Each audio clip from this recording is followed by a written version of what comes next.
peut-être des chocs qu'il recevait, peut-être ce qui faisait que quand il se rétablissait, quand il pensait seulement à ça, il rejetait.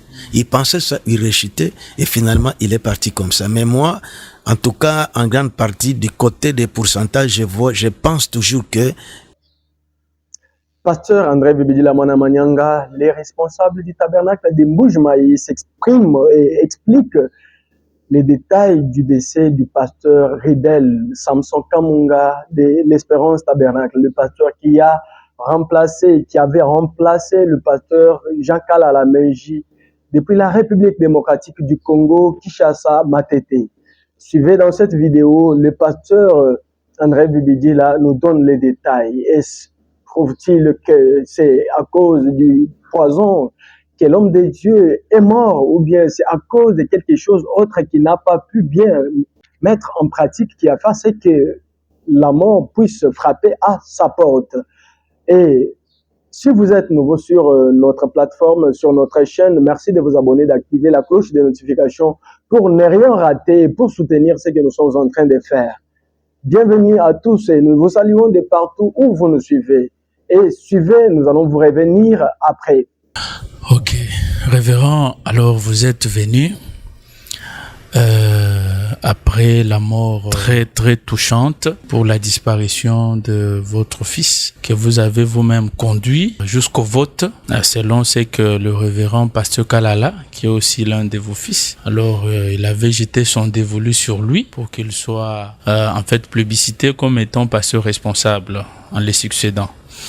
Alors vous l'avez conduit jusqu'au ministère, vous avez même organisé l'ordination. Le pasteur Ridel est mort. Il est mort dans certaines conditions qui laissent à désirer et qui suscitent beaucoup de questions dans l'opinion.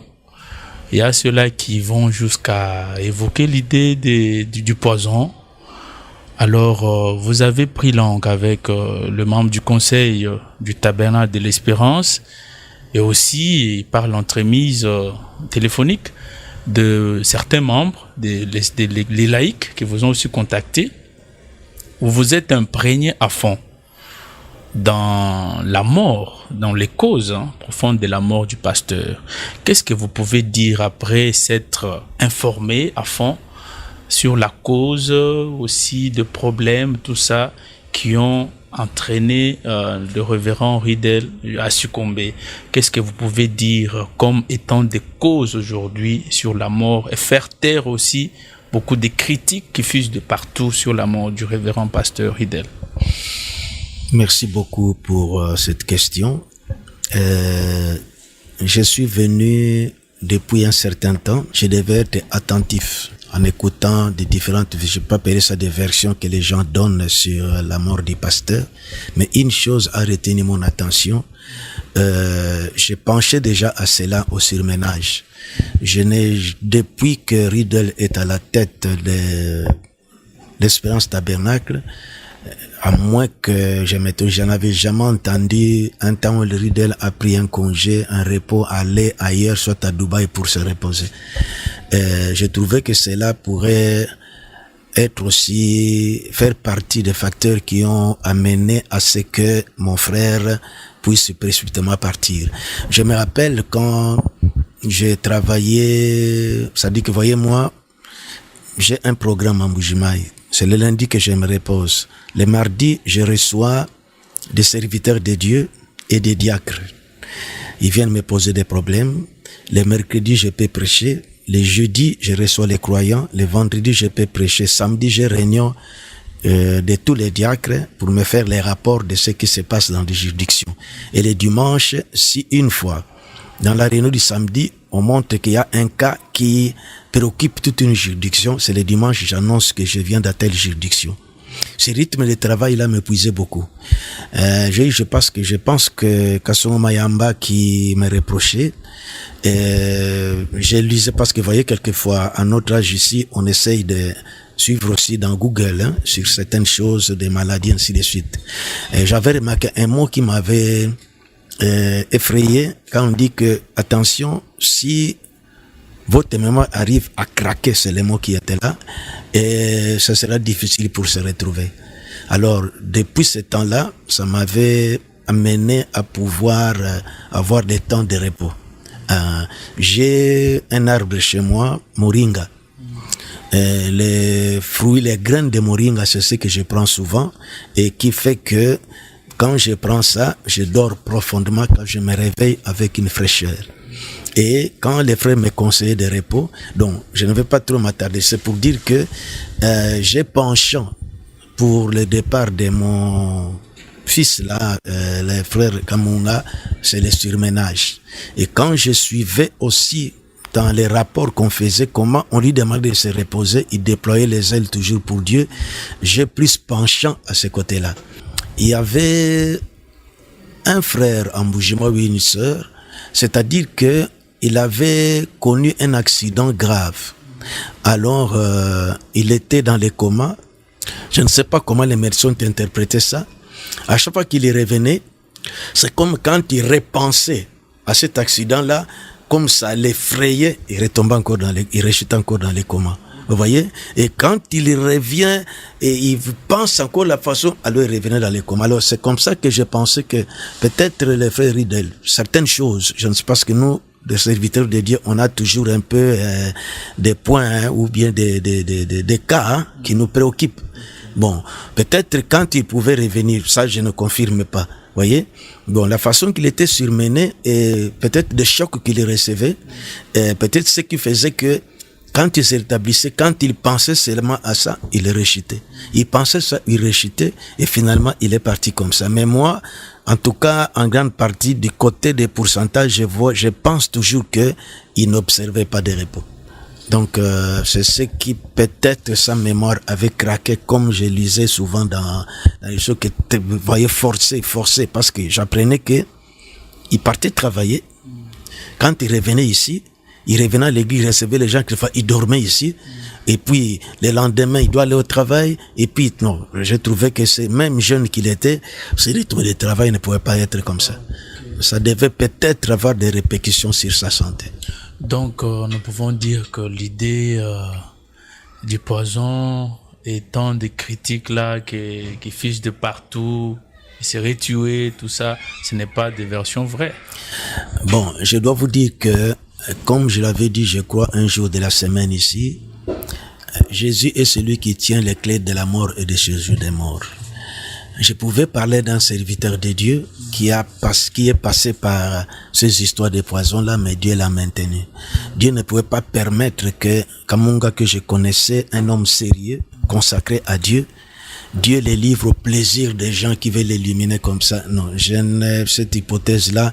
Quand on m'a donné des explications de la façon dont les choses se sont passées, même les médecins, parce qu'on dit toujours que, je crois qu'un frère l'avait répété là, il avait répété que le poison détruit quelques organes dans les corps, qu'on sait que ça, quand c'est tout ça, doit être le poison. Il n'en avait pas. Et puis c'est là, c'est vrai. On peut pas dire que, parce que j'avais lu frère Banama à un endroit, il avait dit qu'il était aussi empoisonné. Mais Dieu l'avait sauvé de cette histoire-là. Alors, je ne peux pas croire facilement pour moi que Ridel est mort empoisonné. Non. Je ne crois pas ça. Okay. Moi, je penche au surménage et puis la manière qu'il n'observait pas les réponses. C'est vraiment le Seigneur en a décidé pour qu'il parte de cette façon-là. Exact. Alors, révérend, parlons un peu après l'enterrement du pasteur, vous avez repris de main de maître, en fait, la direction de la gestion et la direction de l'église Tabernacle de l'Espérance. Alors, vous avez justement été en contact avec le membre du conseil et aussi les laïcs, donc le croyant qui fréquente le Tabernacle de l'Espérance. Alors, il y a eu quelque chose comme une crise entre le membre du conseil, d'une manière, je parle des administrateurs, les diacres, et aussi le membre, une frange importante au sein de l'Église. Alors, comment vous avez fait? Parce que on a même vu certains frères et sœurs, après la mort du pasteur, ils se sont abstenus de ne plus fréquenter l'Espérance Tabernacle. Les autres trouvent que nous sommes encore en plein deuil, nous n'avons pas encore fini notre deuil, on plaire encore le pasteur. Les autres estiment que ça ne devait pas être ainsi, un peu de mécontentement partout. On pouvait voir même pendant la semaine l'église qui est vraiment un peu à moitié remplie. Alors, comment vous avez fait pour étouffer cette crise qui est l'œuvre du diable? Vous l'avez étouffée dans l'œuf, comme par exemple aujourd'hui l'église était archicomble, remplie comme un œuf. Comment vous avez fait, comment vous êtes pris pour vraiment convaincre les uns les autres et que les gens considèrent vraiment le fait de venir à l'église et aussi continuer leur fréquentation à l'église? Comment vous avez fait pour étouffer dans l'œuf cette crise que le diable voulait à tout prix créer à l'Espérance Tabernacle? Bon, je dois répondre facilement d'abord sans même aménager les mots. C'est la vie de consécration et de prières et de jeûnes que je devais observer, pas seulement pour l'Espérance Tabernacle, mais soit Chikapa d'où je viens. Et moi, je crois Dieu m'a taillé d'une certaine façon que quand il y a une situation comme le cas de votre église, j'oublie mes raisonnements, je m'attends seulement à lui. Et quand je viens, je vais pas voir un sujet, je répète ça, mais je compte que quand je serai à la chair, je lui dis seulement que je vais ouvrir ma bouche. Et moi, l'unique chose que j'ai à cœur, je pense toujours à ce que Jésus, quand il appelait Pierre 3 fois, Simon, Simon, m'aimes-tu plus que ne m'aime ceci plutôt. Simon dit que oui, et Jésus lui dit, paie mes brebis. Il a répété ça 3 fois. Alors, le premier souci que je mets dans mon cœur, que Seigneur, c'est un troupeau pour lequel tu as versé ton sang. Je ne peux pas raisonner dans le royaume de Dieu comme on raisonne dans, soit je vais gérer une école ou quelque chose comme ça. Mais je compte sur toi. Je m'en vais, je vais ouvrir ma bouche. Ce que tu mettras en moi, c'est ce que je vais dire.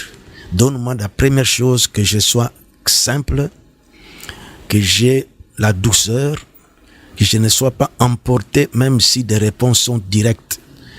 Parce que dans Jacques, il est dit quelque part, Jacques, je crois, chapitre 4 ou 5, on dit d'où viennent des querelles et des disputes parmi vous. Et puis là-bas, on dit que la sagesse d'en haut est premièrement pure, ensuite pacifique et conciliante. Là où il y a un esprit de dispute et l'esprit amer, il n'y a que du désordre. C'est là que je veille d'abord. Donc je ne peux pas en ceci dire que j'ai préparer les choses. Non, ça c'est Dieu seulement. Je m'abandonne entre ses mains. Et même les jours des dialogues là, bon, j'avais seulement dit que Seigneur, je veux seulement ouvrir, mais par l'expérience, comme j'ai beaucoup d'expérience là-dessus, donc je ne veux pas préméditer quelque chose. J'ai vu que Dieu a conduit les choses de cette manière, et la prière que je faisais, dans le souci que la paix vienne au milieu de son peuple.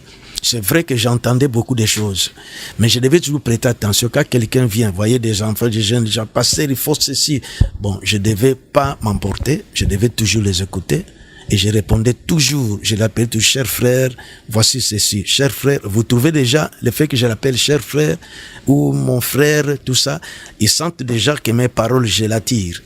Et c'est comme ça que je vis qu'à la fin, ici, les choses se dessinent comme ça. Donc, je ne peux vraiment pas dire que j'ai usé ou ça dit que de l'intelligence. Je dis seulement que tout c'est le Seigneur. Je ne comptais que je venais vraiment avec, pas un vide, mais j'ai un petit sujet. Mais je ne faisais pas que je vais commencer par ici descendre. Non, je dis seulement que j'ai lu ça et je commence à parler. Seigneur, soucie-toi de ton peuple. Je suis venu pour ça, que je ne rentre pas sans une solution. Je ne compte que sur toi. Utilise-moi et résous les problèmes de tes enfants. C'est toi qui as permis que ces choses arrivent. Donc, c'est ce que je peux répondre là-bas. Donc, je n'avais pas prémédité quelque chose. André Vibidi Lamwana Manyanga, le pasteur patriarche, responsable du tabernacle de Mbujimai, s'exprime et il affirme ne pas être sûr. Après tout ce qu'il a récolté comme les informations sur la mort du pasteur Redel Samson, il déclare et il affirme que après toutes ces informations qu'il a récoltées, après toutes les personnes qu'il a consultées sur la mort du pasteur, il n'est pas sûr que ce n'est pas les poisons qui a fait ce que notre bien-aimé puisse mourir parce qu'il était un homme consacré à Dieu. Comment est-ce que le Dieu du ciel, malgré que William Marion Branham lui-même aussi avait enfanté les choses, mais cela n'a pas pu être un moyen pour lui de retourner à la maison du Père. Comment est-ce que Dieu pouvait seulement être pour que nos fidèles puissent mourir seulement par ces moyens? L'homme de Dieu affirme que c'est juste la façon de mal utiliser, de mal manipuler sa vie, la façon de ne pas être prudent vis-à-vis de sa santé mentale, physique et aussi spirituelle qui a fait ce qu'il puisse vraiment aller précipitamment au-delà du rideau. Il affirme encore que comme des hommes de Dieu, il y a des cas dont ils sont plus préoccupés. Parfois, ça peut être qu'il avait des cas très difficiles qu'il gérait et pourvu qu'il était concerné et concentré sur les cas, parfois ça peut être les cas qui ont fait à ce que plus il pensait sur cela et plus ça lui faisait parfois peur. Donc, ça a joué quelques émotions et des choses comme cela qui ont pu faire à ce que cela a emporté sa vie. Très cher homme de Dieu, vous qui êtes responsable par cette expérience partagée par le patriarche, l'ancien André Vividi Lamwana Manyanga, votre santé, c'est une chose très meilleure pour nous. Apprenez à bien conserver votre vie, apprenez à bien vous reposer, apprenez à bien être calme afin que vous puissiez vraiment durer, que vous puissiez continuer à nous servir, à servir Dieu, parce que plus vous nous servez, plus vous servez aussi Dieu. N'oubliez pas de vous abonner, d'activer la cloche de notification, aussi de partager avec les autres, afin que ceux qui ont des idées que nos Espérance Tabernacle restent un stade où les serviteurs de Dieu ont emporté par des poisons, on les empoisonne. Merci de partager avec ces gens-là de la sorte qu'ils soient éclairés, qu'ils puissent avoir une nouvelle manière de voir et de penser, d'expliquer parfois les autres la chose. Pour le reste, que Dieu vous bénisse. C'était votre Prince Kabango depuis la République démocratique du Congo.